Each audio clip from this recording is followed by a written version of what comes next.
তাহলে জাহান্নাম কোথাও আছে যেটা প্রস্তুত রেডি আছে? আছে তো অবশ্যই।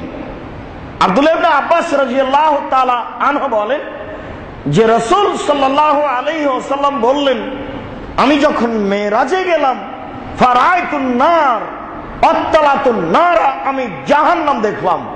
জাহান্নাম তাকিয়ে দেখলাম আকসারু আহলিহা নিসা, জাহান্নামের প্রায় মানুষই হচ্ছে মহিলা। জাহান্নাম বলতে নারী আর নারী, জাহান্নাম বলতে নারী আর নারী, জাহান্নাম বলতে নারী আর নারী, কিছু পুরুষ। আপনার অলসতার মাঝে আপনার মেয়ে শত মানুষকে পাপী করছে, আপনি বুঝতে পারছেন না?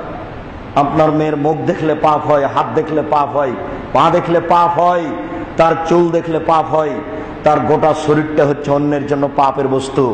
তাহাজ্জুদ পড়ে জান্নাত কেনার হিসাব করবেন না, ভুল হিসাব।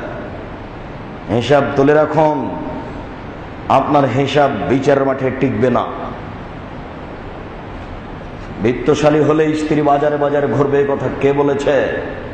ধর্মের 5 পয়সা দাম না দিয়ে জান্নাত কিনতে যান, তাহাজ্জুদ পড়ে ধর্ম দেখান, এই হিসাব ত্যাগ করতে হবে। সবকিছু ত্যাগ করে ফিরে আসুন। মরলেই জাহান্নাম, মরলেই বিচার। খুব কঠিন দিন সামনে অপেক্ষা করছে। কবর যত কঠিন, কিয়ামত তার চেয়ে অনেক বেশি কঠিন। কিয়ামত যত কঠিন, জাহান্নাম তার চেয়ে অনেক অনেক অনেক বেশি কঠিন।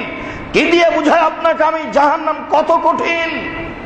ভাষা এমন কিছু নেই যা দিয়ে জাহান্নামকে বুঝাতে পারি জাহান্নাম কত কঠিন।